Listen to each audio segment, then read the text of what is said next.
تو ایک درویش نے لکھا تھا کہ اس سال میرے گاؤں کے میلے کی بھیڑ میں جو گم ہوا وہ ایک بھکارن کا لال تھا، ایک منگن والی دا پتر سی جیڑی بیچاری کسی دی مدد نال گزارا کر دی سی۔ وہ بھکارن کا لال میلے میں گم ہو گیا۔ کیوں؟ کہ وہ میلے میں آوازیں دیتا تھا زور زور سے، ہے کوئی مخلص، مجھے ایک مخلص بندہ چاہیے۔ وہ پڑ جاتی ہے بھائی، کبھی کبھی مخلص، ایک مخلص کی لوڑ پڑ جاتی، ایک ہو بس ایک۔ جس دور میں بچے بھی باپ کی عزت اس لیے کرتے ہو اللہ ماشاءاللہ کہ باپ امیر ہے کہ نہیں، اس دور میں اللہ ماشاءاللہ سارے نہیں لیکن اکثر جگہوں پہ ایسا ہوتا ہے کہ ابا امیر ہے تو اس کی عزت بھی زیادہ، اور اگر کچھ کر نہیں سکا تو کہنے تسی ساڈے لئی کیتا کی ہے۔ او بھائی، وہ بھکارن کا بچہ، غریبنی کا بچہ، شاعر کہتا وہ گلیوں میں شور ڈالتا تھا، ایک مخلص بندہ، ایک مخلص دوست، ایک مخلص سجن، بس زیادہ نہیں، ایک مل جائے۔ اس کی طرف دیکھو، وہ کہتا ہے اس سال میرے گاؤں کے میلے کی بھیڑ میں جو گم ہوا وہ ایک بھکارن کا لال تھا۔ اس درویش کو تلاش تھی متاع خلوص کی، مخلوق چپ رہی کہ یہ مشکل سوال تھا۔ مال کماتے کماتے مقصد مال نہیں بنانا، دولت حاصل کرتے کرتے محبت دولت کی نہیں دل میں پیدا کرنی، بال بچے، گھر بار، مکان، اس کے پیچھے بھاگتے بھاگتے ایسا نہ ہو کہ پلٹ کر دیکھیں تو ہمارا بہت سا روحانی، فکری اور ذہنی نقصان ہو چکا ہو۔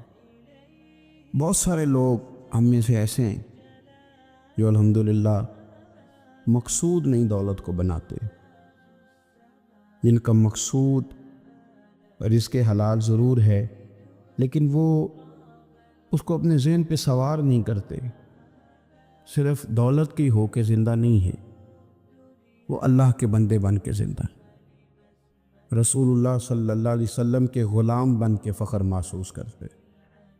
دولت کی طرف جتنی زیادہ ہماری توجہ ہو گئی ہے اور مال کی جانب جتنا زیادہ ہمارا ذہن ہو گیا، سارے رشتے مال میں تلنے لگ گئے، ہر چیز کو اسی عینک سے دیکھا جانے لگا ہے۔ اللہ تعالیٰ نے قرآن مجید میں ارشاد فرمایا کہ یا ایھا الذین آمنوا لا تلہکم اموالکم ولا اولادکم عن ذکر اللہ، اے ایمان والو، تمہارا مال اور تمہاری اولاد تمہیں اللہ کے ذکر سے کہیں غافل نہ کر دے۔ اولاد بھی تمہاری ہے، مال بھی تمہارا ہی ہے، رہے گا بھی تمہارے پاس، لیکن اس کی موجودگی میں غافل نہ ہو جانا، غافلوں جیسی زندگی نہ بتانا۔ جو لوگ سڑک کو منزل بنا لیتے ہیں وہ رستے میں رہ جاتے ہیں۔ سڑک جو ہوتی ہے وہ راستہ ہوتی ہے، منزل نہیں ہوتی۔ یہ جو رزق ہے، دولت ہے، مال ہے، اولاد ہے، یہ تو سارا رستہ ہے اللہ کی طرف جانے کا، کہ تھوڑا سا رزق حلال کمائیں، کمر سیدھی ہو جائے اور پھر ہم اپنے رب کریم کی عبادت کریں۔ ہم رزق حلال کمائیں تاکہ ہم ہاتھ پھیلانے سے بچیں اور ہم اللہ کے بندوں کی ضروریات کا خیال کریں، دین کے کاموں میں اپنے آپ کو مشغول کریں، کچھ نہ کچھ اپنا حصہ پیش کریں۔ یہ مقصود تھا، یہ منزل نہیں، یہ تو صرف ایک رستہ تھا۔ ہم نے اب کیا کیا ہے کہ یہی چیز ہماری منزل بن کے رہ گئی ہے۔ رات پیسے گننا، سویرے اٹھ کے پھر گننا شروع کر دینا، پیسوں میں رشتوں کو تولنا، پیسے کے ساتھ ہی اپنے آپ کو ہر وقت لگائے رکھنا، الجھ کے رہ گئے ہیں لوگ، الجھ کے، اور پھر کوئی بندہ جیت نہیں رہا۔ ہمارے دادا بھی یہی کہتے تھے کہ کچھ پیسے کمانے ہیں تاکہ بچے پال لوں، یہ کہتے کہتے چلے گئے۔ ہمارے ابا بھی یہی کہتے تھے، پھر اس کے بعد ہم نے بھی یہی بولی بولنی شروع کر دی ہے، تو جیتا تو کوئی بھی نہیں، جیتا تو کوئی بھی نہیں۔ مال کو ضرور حاصل کریں۔ حضرت بہاءالحق نقشبند بخاری رحمۃ اللہ علیہ فرماتے ہیں، میں نے نا مینا کے میدان میں ایک نوجوان دیکھا جو لاکھوں کا کاروبار کر رہا تھا، لاکھوں کا، دیناروں کا کاروبار کرتا تھا، سونے چاندی ہیرے جواہرات کا کام کرتا تھا، لیکن فرماتے میں نے اس کے دل پہ نظر ڈالی، لاکھوں کا کام کرتا تھا، پر اس کا دل ایک منٹ کے لیے بھی اپنے رب کی یاد سے غافل نہیں تھا۔ ہر وقت اس کا دل اپنے مالک کی یاد میں مصروف تھا، ہر وقت۔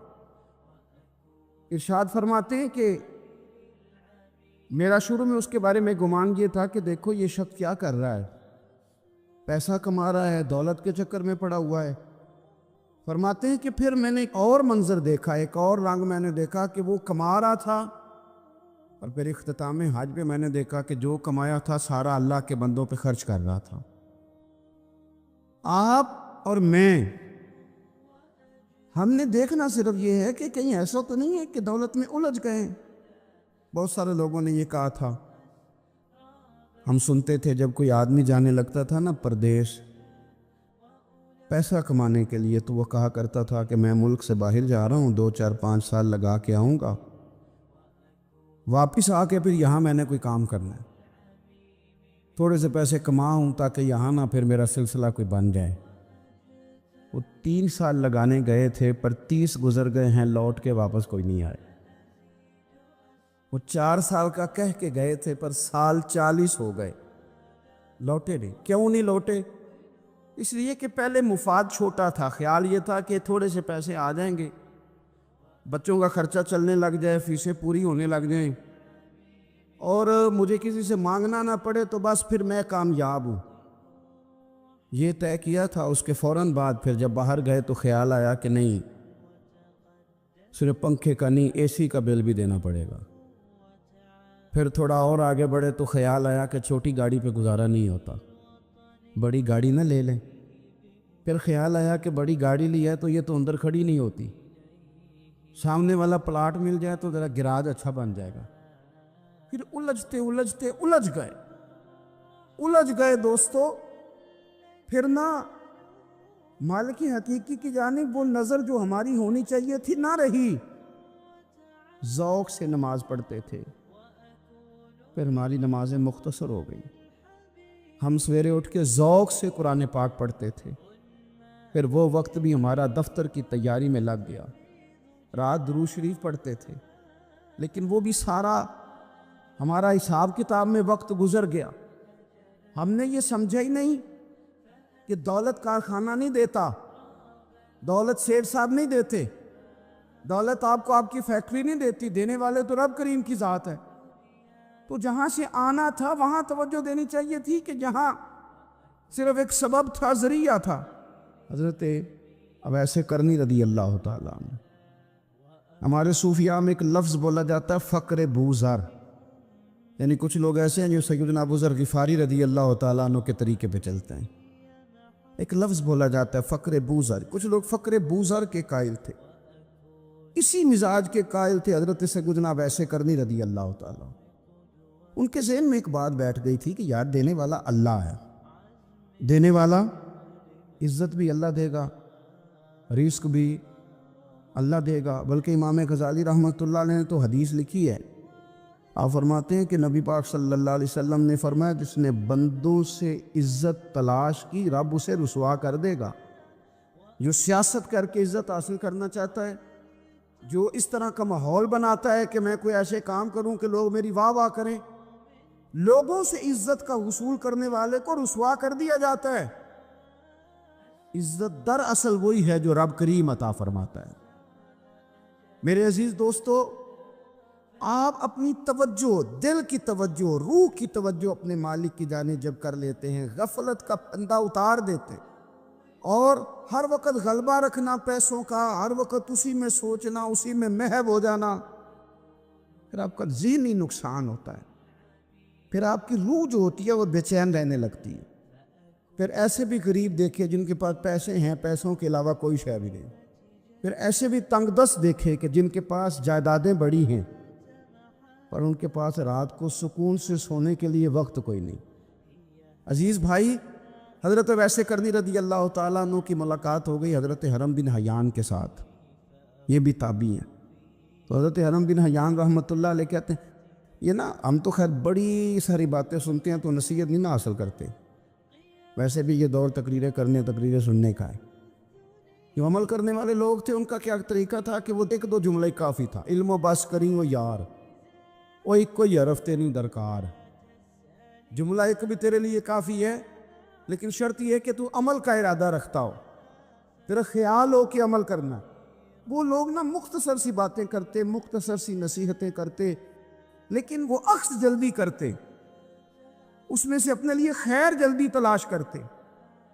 حضرت حرم بن حیان کی ملاقات ہوئی حضرت اویس کرنی رضی اللہ تعالیٰ عنہ کے ساتھ، تو حضرت حرم بن حیان کہتے ہیں میں نے عرض کی حضور میں کسی ملک میں جا کے رہنا چاہتا ہوں، کہیں سکونت اختیار کرنا چاہتا ہوں، یہاں سے ہجرت کرنا چاہتا ہوں، تو مجھے کوئی آپ مشورہ دیں میں کہاں جاؤں؟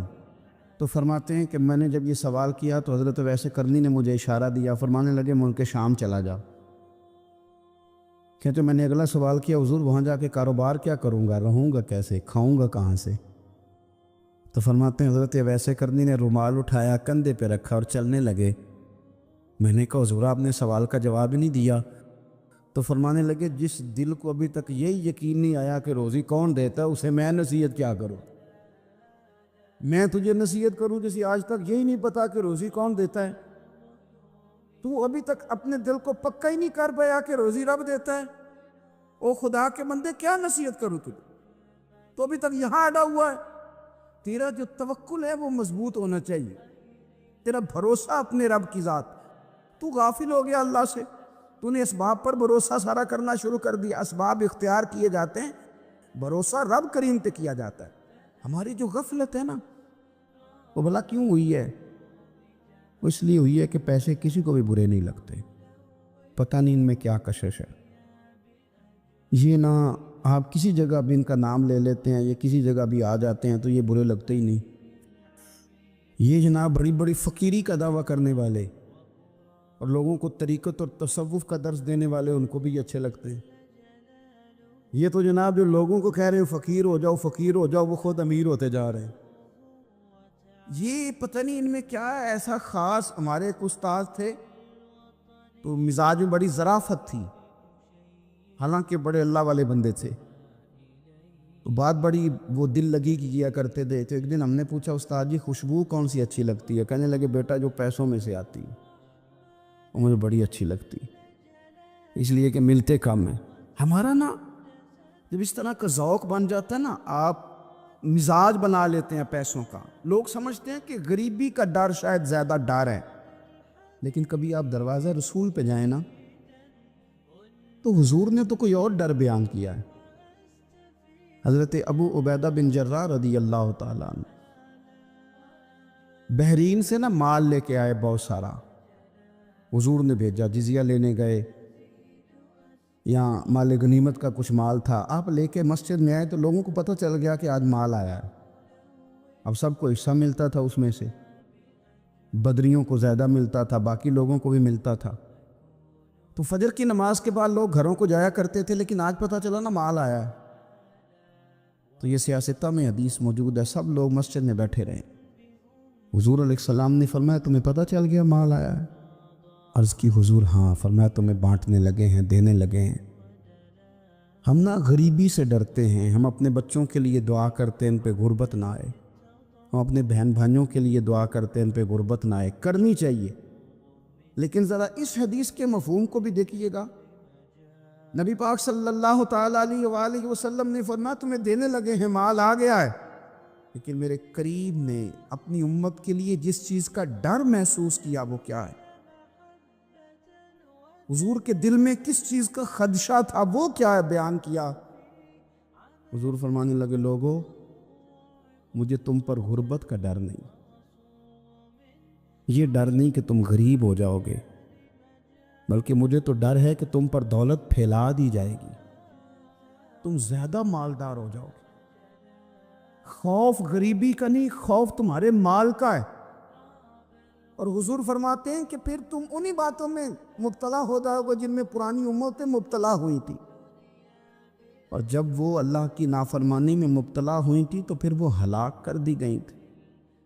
مجھے ڈر ہے، مجھے ڈر ہے۔ ہاں جہاں دولت آتی ہے وہاں سستی بھی آتی ہے، جہاں دولت آتی ہے وہاں معاذ اللہ عیاشی بھی آتی ہے، جہاں دولت زیادہ آ جاتی ہے وہاں پھر لوگ ہر چیز کو دولت میں تولنے لگتے ہیں۔ جہاں دولت زیادہ آتی ہے میرے بھائی پھر لوگ سمجھتے ہیں کہ ہر چیز میں خرید لوں گا، پھر لوگوں کے ذہنوں کے اندر اس طرح کا فطور آتا ہے۔ حضور نے فرمایا مجھے ڈر ہے تمہارے دولت مند ہونے کا، ڈر ہے دولت مند ہونے کا۔ یارو اپنے پیسوں سے ڈرا کرو، اپنی جائیدادوں سے ڈرا کرو، اپنے مال سے ڈرا کرو۔ وہ ہم نے جو بڑے بڑے محلات تعمیر کرنے شروع کیے ان سے ڈرا کرو، اس لیے کہ حضور نے فرمایا مجھے ڈر ہے۔ حضرت ابو بکر صدیق رضی اللہ تعالیٰ عنہ تشریف فرما تھے۔ ہمارے بچے بہت زیادہ آسانی مانگتے ہیں۔ اقبال نے کہا لہو مجھ کو رلاتی ہے جوانوں کی تن آسانی۔ جب میں جوانوں کا مزاج دیکھتا ہوں کتنے آرام پسند ہو گئے ہیں تو پھر میری آنکھوں سے لہو بہتا ہے۔ لہو مجھ کو رلاتی ہے جوانوں کی تن آسانی، ان کا وجود اتنا آسانی کا ماحول لینا چاہتا ہے، ذرا سی بھی کوئی تکلیف آپ دیکھ لیں، لائٹ بند ہو جائے تو مصیبت کھڑی ہو جاتی، کسی جگہ چند منٹ کے لیے آدھے گھنٹے کے لیے ٹریفک بند ہو جائے تو مثلا کیا ہو جائے گا۔ لیکن یہ کہ طبیعتوں میں تلخی، اور جب وہ گاڑیاں آہستہ آہستہ چلتی ہیں تو ایک دوسرے سے آگے بڑھنے کی وہ شدت، وہ ہمارے مزاج میں ایک دوسرے کے بارے میں دل میں بڑے بڑے جملے، کیوں؟ اس لیے کہ ہماری طبیعت آسانی پسند ہے، ذرا سی بھی کوئی رکاوٹ ہم نہیں برداشت کرتے، تھوڑی دیر کے لیے ٹھہرنا پڑ جائے ہمارے لیے بڑا مشکل کام ہے۔ آپ ہمیں ہماری مرضی کے خلاف کوئی بات کر دیں تو ہمیں بگڑا ہوا سمجھے، ہماری طبیعت میں وہ آسانی ہے۔ یہ آسانیاں انسان کو پھر بڑے بڑے کام نہیں کرنے دیتی، پھر انسان کمزور پڑ جاتا ہے، پھر وہ کوئی کسی انقلابی تحریک کا کبھی حصہ نہیں بن سکتا۔ اگر وہ بڑی صلاحیت بھی رکھتا ہو تو وہ زندگی میں کوئی کارنامہ سر انجام نہیں دے پاتا، کیونکہ طبیعت میں آسانی آ گئی، اس کا مزاج ہی نہیں۔ جس بندے کو گرمی زیادہ لگتی ہے وہ کیسے آگے بڑھے گا؟ یہ سیٹھوں کے بیٹے، مالداروں کے بیٹے، پیروں کے بیٹے، بڑے بڑے جناب مشائخ کے صاحبزادگان الا ماشاء اللہ، آگے نہ بڑھنے کی وجہ کیا ہے؟ صرف یہ ہے کہ طبیعت کا تقاضا یہ ہے کہ ایک آدمی نے رومال پکڑا ہے، دوسرے نے جوتا پکڑا ہے، تیسرا گاڑی کھول رہا ہے۔ جب آپ اس قدر زیادہ ان کو آسانیوں میں مبتلا کر دیتے ہیں، پھر ان کے لیے جہاد کرنا، میدان میں نکلنا ممکن نہیں رہتا، وہ عادی نہیں ہوتے۔ امام حسن اور امام حسین رضی اللہ تعالی عنہما نے جہاد اس لیے کر لیا تھا، بچپن میں ہی 7-8 سال کی عمر تھی تو ماں 3 دن روزے رکھوایا کرتی تھی، وہ 3 دن روزے رکھتے تھے، اور افطار کا وقت آتا تھا تو جو کچھ پکا ہوتا تھا وہ بھی اٹھا کے غریب اور مسکین کو دے دیا کرتے تھے۔ تو یہ تو عادت تھی بچپن سے ہی۔ جس طرح حدیث پاک میں یہ فرمایا گیا کہ تم اتنی دیر تک مومن نہیں ہو سکتے جب تک ہر چیز سے بڑھ کر، ہر شخص سے بڑھ کر نبی پاک علیہ السلام سے پیار نہ کرو۔ اسی طرح قرآن مجید نے فرمایا کہ فلا وربک، اے محبوب ہمیں آپ کے رب کی قسم، اے محبوب آپ کے رب کی قسم، لا یؤمنون حتی یحکموک فیما شجر بینہم، یہ اس وقت تک مومن نہیں ہو سکتے جب تک اپنے ہر معاملے میں آپ کو حاکم تسلیم نہ کر لیں۔ یہ آپ کو حاکم تسلیم کر لیں، ہر بات میں آپ کا حکم ماننے لگے تو آپ کا رب پھر ان کو مومن مانے گا۔ ہر معاملے میں، نماز پڑھنے میں بھی نبی پاک کا حکم ماننا ہے، اور شادی کرنے میں بھی نبی کریم کا حکم ماننا، روزہ رکھنے میں بھی حضور کا حکم ماننا ہے، اور تجارت کرنے میں بھی نبی کریم علیہ السلام کا حکم ماننا۔ جس طرح ہم لوگوں نے نوافل پڑھنے میں، تلاوت کرنے میں رسول کریم علیہ السلام کی بات کو سننا ہے، اسی طرح ہم نے فیصلے کرنے میں، کچہری میں جانے میں، عدالت میں پہنچنے میں، وہاں بھی ہم نے نبی کریم صلی اللہ تعالیٰ علیہ وسلم کی بات پر ہی غور کرنا ہے، اور سرور کائنات علیہ السلام کو ہر معاملے میں از اول تاخر اپنا حاکم تسلیم کرنا۔ جب ہم اس مفہوم کو سادہ لفظوں میں لیتے ہیں کہ ہر معاملے میں حضور سید عالم صلی اللہ علیہ وسلم کا قول فیصل ہوگا، تو پھر ہم کہتے ہیں کہ دنیا میں جب نظام مصطفیٰ نافذ ہو، پھر حضور کا قول فیصل ہے۔ یعنی جس طرح حضور کی بات مسجد کے ممبر سے مانی جا رہی ہے، اسی طرح پارلیمنٹ میں بھی اسی طرح حضور کی بات کو تسلیم کیا ہے۔ جس طرح نبی پاک علیہ الصلوۃ والسلام کی بات کا نفاذ ہم نماز روزے کے معاملے میں غور سے سنتے ہیں، مسئلہ پوچھتے ہیں، باریک ہو کے چلتے ہیں، اسی طرح جب جج فیصلہ کرے تو پھر بھی اس نے رسول اللہ صلی اللہ علیہ وسلم کے دین کو ہی دیکھنا ہے۔ نظام مصطفیٰ صلی اللہ علیہ وسلم جب نافذ ہوگا، دنیا میں حضور کا قانون جب نافذ ہوگا تو پھر ٹھنڈی ہوا چلے گی۔ مسلمانوں کا یہ مسئلہ ہے کہ یہ نبی پاک سے پیار تو کرتے ہیں اور الحمدللہ بڑا کرتے ہیں، لیکن یہ پیار کو جہتوں اور سمتوں میں قید کرتے ہیں۔ یعنی مسجد میں آ کے درود شریف پڑھتے وقت اگر حضور کے غلام ہوتے ہیں تو فیصلہ کرتے وقت اور اپنے حق میں فیصلہ سنتے وقت اس وقت بھی ہمیں نبی پاک کا ہی غلام ہونا چاہیے۔ ہمیں ووٹ لیتے وقت بھی حضور کے غلام اور ووٹ دیتے وقت بھی نبی پاک صلی اللہ علیہ وسلم کے غلام۔ جب تک نظام نافذ نہیں ہوتا، نظام، یورپ کو آپ کی نماز سے تکلیف ہی کوئی نہیں تو نماز پڑھنے کے لیے مسجدیں بنانے کی اجازت دیتے ہیں، قرآن پاک جتنا مرضی آپ وہاں پڑھیں وہ اجازت دیتے ہیں، آپ زکاتیں دیں جتنی مرضی، وہاں سے لوگ چندے اکٹھے کر کے یہاں نہیں لے آتے، کریں جو مرضی۔ ان کو آپ کی نہ نماز سے پریشانی ہے، نہ مسئلہ زکوٰۃ سے پریشانی ہے، نہ صوم و صلات سے مسئلہ ہے۔ ان کو تو مسئلہ یہ ہے کہ کچہری میں کہیں نبی پاک کا دین نہ آ جائے، ان کو تو مسئلہ یہ ہے کہ کہیں پارلیمنٹ میں حضور کا دین نہ آ جائے۔ دو قومی نظریے کیا ہیں اور نظریہ پاکستان کیا ہے جس کی بنیاد پر پاکستان بنا؟ بڑے ٹھنڈے دل سے میری بات کو سمجھیے گا۔ پاکستان اگر اچھی سڑکوں کے لیے، ترقی کرنے کے لیے بنا تھا تو یہ ترقی ہندوستان میں رہ کے بھی ہو سکتی تھی۔ انڈیا والے کہتے ہیں کہ ہم نے ترقی نہیں کرنی، کچی سڑکوں پہ چلنا ہے، ہم نے ٹیکنالوجی نہیں بنی، یہ کام وہاں بھی ہو سکتا تھا۔ اگر آپ یہ کہیں کہ پاکستان جمہوریت کی مضبوطی کے لیے بنایا تھا کہ ڈکٹیٹر کوئی نہیں آئے گا، صرف جمہوری قوتیں کام کریں گی، تو جمہوریت میں تو انڈیا بظاہر آگے نکل گیا ہے، ان کی جمہوریت تو زیادہ اچھی نظر آتی ہے، کبھی ڈکٹیٹر نہیں آیا۔ آپ نے پاکستان کیوں بنایا؟ اگر آپ نے یہی کام کرنے تھے، فحاشی اور یعنی اور جو مرضی جس کے من میں آئے کرے اور کوئی فرق نہ ہو یہاں کے اور وہاں کے کلچر میں، رشوت خوری، بھتہ خوری اور ناجائز فروشی، سارے کام اگر ہونے تھے تو یہ کام وہاں بھی ہوتے۔ پاکستان کیوں بنا؟ کیوں اتنی ساری 40,000 لوگوں نے اپنی جانوں کی قربانیاں دیں؟ دنیا کی سب سے بڑی ہجرت ہوئی ہے، سب سے بڑی، جب پاکستان بنا۔ یہ سب سے بڑی ہجرت تھی، اتنی بڑی ہجرت ہی کبھی نہیں ہوئی۔ کیوں اتنا کچھ ہوا؟ وہ اس لیے ہوا کہ ہمیں بتایا گیا تھا کہ وہاں نہ سوشلزم، نہ وہاں خالی جمہوریت کا راگ الاپا جائے گا، بلکہ ایک بلند نعرہ لگایا گیا تھا۔ نعرہ کیا تھا؟ پاکستان کا مطلب کیا؟ پاکستان کا مطلب کیا؟ لا الہ الا اللہ محمد رسول اللہ صلی اللہ علیہ۔ یہ عنوان بنایا گیا۔ غریب آدمی کو بتایا گیا کہ جب پاکستان بنے گا تو وہاں حضور کا نظام نافذ ہوگا، جاگیردار کی اور غریب کی تفریق ختم ہوگی۔ جس طرح امیر کے بچے کو کالج میں داخلہ ملے گا، غریب کے بچے کو بھی ملے گا۔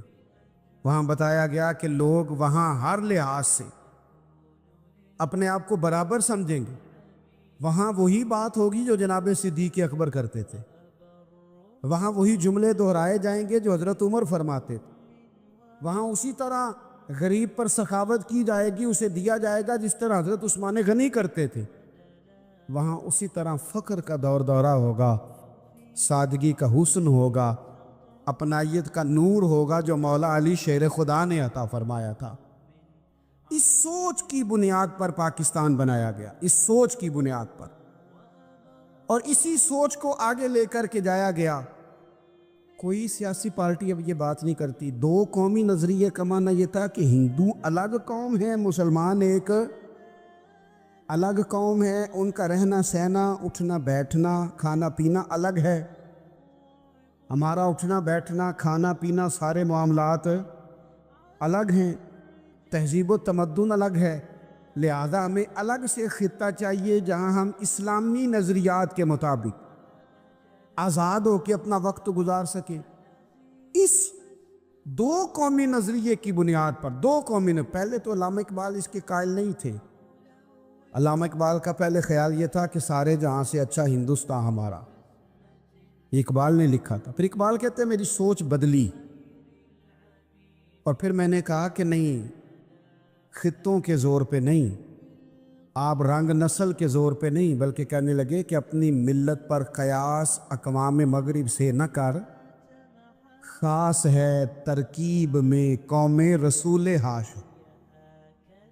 آپ جو تقسیم کریں گے، یہ جو تقسیم ہوئی ہے نا عرب کی، یہ مذہب کی بنیاد پہ نہیں ہوئی، یہ تو ان کی ذاتی لڑائیاں تھیں۔ چھوٹا سا دبئی بن گیا، چھوٹا سا مسقط، چھوٹا سا ابو ظبی، یہ تو ان کی ذاتی لڑائیاں تھیں، قبیلوں کی لڑائیاں تھیں، جنگیں تھیں، چھوٹے چھوٹے ملک الگ سے تقسیم ہو گئے۔ یہ مذہب کی بنیاد پہ ایسا نہیں ہوا۔ دنیا میں جتنی ریاستیں ٹوٹ کر بڑی ریاستوں سے الگ ہوئی تو اس میں یہ تھا کہ ہماری قوم الگ ہے، ہم سردار علیحدہ سے ہیں، اس لیے ہم علیحدگی پسند ہیں۔ دنیا کے اندر دو ہی وطن ہیں جو دین کے نام پہ بنے، دو ہی اسٹیٹ ہیں جو اسلام کے نام پر وجود میں آئیں، پہلی مدینہ منورہ ہے اور دوسری پاکستان ہے۔ خالص مذہب کے نام پر یہ دو ریاستیں وجود میں ہیں، ایک مدینہ طیبہ اور دوسرا پاکستان۔ پاکستان کا مطلب کیا؟ لا الہ الا اللہ محمد رسول اللہ صلی اللہ علیہ وسلم۔ اس بنیاد پر اس وطن کو، خطے کو حاصل کیا گیا، یہی نعرہ لگایا گیا، یہی نعرہ محمد علی جناح لگاتے تھے، یہی ڈاکٹر اقبال لگاتے تھے، یہی نعرہ چودھری رحمت علی لگاتے تھے، یہی وہ نعرہ تھا جس نعرے کو تحریک پاکستان کے قائدین نے آگے پہنچایا۔ اس زمانے میں جو رائٹر لکھتے تھے ان کی تحریریں آپ آج بھی نکال کے دیکھ لیں، وہ کہا کرتے تھے کہ پاکستان قائم ہوگا تو امیر غریب کی تفریق ختم ہوگی، پاکستان میں وہی نظام آئے گا جو نظام رسول پاک صلی اللہ علیہ وسلم لے کے آئے، قرآن کو نافذ کر دیا جائے گا۔ یہ اس زمانے کے لوگ لکھا کرتے تھے، بیان کرتے تھے، اسی کا ابلاغ ہوتا۔ پتہ نہیں پھر کس کی نظر لگی، کیا ہوا، اور تحریک پاکستان میں جذباتی طور پر علماء نے کردار ادا کیا۔ علماء نے، حضرت مولانا عبدالحامد بدایونی، حضرت مولانا سید نعیم الدین صاحب مراد آبادی، حضرت مولانا عبدالعلیم صاحب میرٹھی، اور ایک بڑا نام امیر ملت حضرت پیر سید جماعت علی شاہ صاحب محدث علی پوری، 100 سال سے زیادہ عمر کے بابا جی تحریک پاکستان کے لیے جلسے ہو رہے ہیں۔ بابا جی سے اٹھا نہیں جاتا، تو جس طرح 4 لوگ چارپائی پہ جنازہ اٹھاتے، اس طرح 4 لوگوں نے چارپائی پہ بابا جی کو اٹھایا ہوا ہے، امیر ملت سید زادے، اور چارپائی ان کی اٹھا کے جلسوں میں لے جائی جاتی ہے، اور وہ تقریریں کرتے ہیں اور کہتے ہیں سنو بھائی، جو مسلم لیگ کو ووٹ نہیں دے گا پھر ہم اس کا جنازہ بھی نہیں پڑھائیں گے، جو ووٹ نہیں دے گا ہم دفن بھی نہیں ہونے دیں گے اپنے قبرستانوں میں، جو ووٹ نہیں دے گا ہمارا مرید ہی نہیں۔ اتنے جذبات میں لا کے 40,000 لوگوں نے قربانیاں دی۔ ایک نظریہ تھا کہ ہندو الگ قوم ہے، مسلمان ایک، اور پھر پاکستان بنایا گیا۔ آج کیا دھما چوکڑی ہے، کیا ذاتوں پاتوں کی بنیاد پر؟ یہ تو ہندوؤں کا طریقہ تھا کہ وہ ذاتیں پاتیں گنتے تھے کہ یہ برہمن ہے، یہ شوتری ہے، یہ کھتری ہے، یہ فلانا ہے، یہ ہمارے گھر نہیں آ سکتا، یہ نیچ ہے۔ اور اگر آج اس ملک میں بھی الیکشن ذات کی بنیاد پہ لڑا جائے، اور یہاں بھی صرف اس لیے سپورٹ کیا جائے کہ یہ میری برادری کا ہے، صرف اس لیے سپورٹ کیا جائے کہ میرا قبیلہ ہے، پہلے دیکھا جائے کہ یہاں کون سی برادری مضبوط ہے تو اس کینڈیڈیٹ کو ٹکٹ دیا جائے، تو پھر کیا آپ نے وطن بنا کے کیا کمال کیا؟ تو اس کا ایک نظریہ ہے۔ کیا نظریہ ہے؟ کہ مسلمانوں کا رہنا، اٹھنا، بیٹھنا، کھانا پینا الگ ہے۔ دیکھو ایک سادی سی بات ہے، یہ آپ نے داڑھی رکھنی ہے، مونچھیں رکھنی ہے، تو اس پر بھی نبی پاک صلی اللہ علیہ وسلم نے کہا کہ الگ سے تمہاری شناخت ہونی چاہیے، الگ سے۔ فرمایا تم نے یہودی چونکہ مونچھیں بڑی رکھتے تھے، فرمایا تم نے داڑیاں بڑی کرنی ہیں، مونچھیں پست رکھنی ہیں، یہودیوں کی مخالفت کرنی ہے۔ یہ لفظ ہیں حدیث میں ساتھ۔ سادی سی بات ہے نا، پگڑی باندھنی ہے، باندھ لے کوئی آدمی۔ ہمارے پنجاب میں لوگ پگڑی بھی کہہ دیتے ہیں، صافہ بھی کہہ دیتے ہیں، کلا بھی کہہ دیتے ہیں، جو جس کے من میں آیا۔ لیکن حضور نے تاکید لگائی، فرمائے خاص ہے یہ بھی، یہ اسلام کا کلچر ہے، کلچر الگ سے ہے۔ فرمایا یہودی بغیر ٹوپی کے سر پہ پگڑی باندھتا ہے، تم نے پہلے ٹوپی پہننی ہے پھر پگڑی باندھنی، یہودی کی مخالفت کرنی۔ یہ الگ کلچر ہے، الگ تہذیب ہے مسلمانوں کی، خاص ہے ترکیب میں قوم رسول ہاشمی۔ آپ کی عدالت میں وہ والا نظام نہیں ہوگا جو امریکہ میں ہے، آپ کی عدالت میں وہ والا نظام نہیں ہوگا جو برطانیہ میں ہے، آپ کے پارلیمنٹ میں وہ نظام نہیں چلے گا جو یورپ کا، برطانیہ کا، فلانے کا ہے۔ آپ کی پارلیمنٹ میں، آپ کی عدلیہ میں وہ نظام چلے گا جو قرآن کا ہے اور رسول اللہ کے فرمان کا ہے۔ یہ نظریہ تھا، نظریہ۔ اب اس نظریے کی لوگ بات ہی نہیں کرتے، عوام بھی نہیں کرتی، بالکل نہیں۔ میں بڑی دیر سے رونا رو رہا ہوں، بہت سارے بڑی بڑی گدیوں کے پیر بھی نہیں کرتے۔ ان کو پتہ ہے کہ اگر نظام مصطفیٰ نافذ ہوتا ہے تو مجھے بھی بتانا پڑے گا کہ 80 مربع کہاں سے آئے، مجھے بھی بتانا پڑے گا کہ یہ جو میں 1.25 کروڑ کی کار میں، گاڑی میں گھومتا ہوں تو یہ کہاں سے آئی، حساب دینا پڑے گا۔ اور پھر جب پاکستان بن گیا، قربانیوں کے بعد بنا، آپ نے ناراض نہیں ہونا، میرا مہاجر فیملی سے تعلق ہے، جو عزیز رشتہ دار قریبی یہاں رہتے تھے نا، مقامی، وہ تو مہاجروں میں رشتہ داری نہیں کرتے تھے۔ صحیح کہہ رہا ہوں؟ کہتے ہیں مہاجر ہے، اچھا جی غیر مسلم ہے، جگہ نہیں دیتے تھے رہنے کو۔ میں کیسے آپ کو بات بتاؤں؟ پھر اس چھوٹی چھوٹی غلطیوں کو لوگوں نے ووٹ بنا کے بڑی بڑی قتل و غارت بھی کی اس ملک میں۔ اتنا بڑا تکلیف والا منظر تھا۔ میرے دادا جی کی فیملی ساری پاکستان آئی تھی، دادی کی نہیں آئی تھی۔ 97 میں میری دادی کا انتقال ہوا، وہ آخری دن تک رویا کرتی تھی، ایسے جی پتر پتہ نہیں میرے پرا ہیں ان کے فوت ہو گئے، پتہ نہیں میرا کچھ چچا ہے کہ سارے چلے گئے۔ کس لیے آپ نے، اگر یہی دھما چوکڑی سیاست کی کرنی تھی، ذات پات آپ نے رکھنی تھی، تو وہاں کو دکھ تھا؟ یہ تماشے تو وہاں بھی ہو رہے۔ وہ آخری دن تک رویا کرتی۔ اب تو خیر آنکھیں بڑی جدید ان کا آپریشن ہوتا ہے، تو ایک زمانے میں آنکھوں کا آپریشن ہوتا تھا، ڈاکٹر کہتے تھے لائٹ بند رکھو، سبز رنگ کی پٹی باندھو، 4 گھنٹے کے بعد دارو ڈالنا ہے آنکھ میں، ڈراپس ڈالنے۔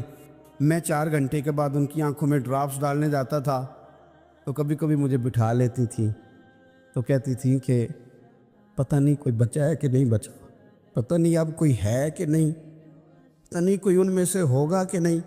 پتہ نہیں بدل دساں ساڑھے پنڈ کس طرح دا ہوں، دس میں تمہیں بتاؤں فلانی چیز۔ پھر جناح نے اعلان کیا تھا کہ ملک بن گیا، کہتی تھی ہم نے بڑا کہا اپنے رشتہ داروں سے کہ چلیں، پر وہ کہتے تھے یہ تو تھوڑے دنوں کی بات ہے، سب نے واپس آ جانا ہے۔ میں نے 2 دفعہ یہ ماحول دیکھا ہے، اٹاری اسٹیشن پہ، واگا بارڈر پہ، ایئرپورٹوں پہ، ایک بھائی ادھر ہے ایک ادھر ہے، اس طرح تڑپ کے روتے ہیں جب لوگ انڈیا پاکستان آتے جاتے ہیں۔ کیوں آپ نے یہ سارا کچھ کیا؟ صرف ایک نعرہ تھا کہ پاکستان کا مطلب کیا، لا الہ الا اللہ محمد الرسول اللہ۔ صرف ایک نعرہ تھا کہ یہاں ہم حضور کا دین لے کے آئیں گے، وہ دین تم لائے نہیں، انہیں نوابوں، وڈیروں، چودھریوں کے ذمے تم نے کام لگا دیا۔ اپنے ملک میں حضور کے نظام کے لیے جد و جہد کریں، یہ بنا ہی نبی پاک کے نظام کے لیے، اس کا کوئی دوسرا حل ہو سکتا؟ کوئی حل نہیں۔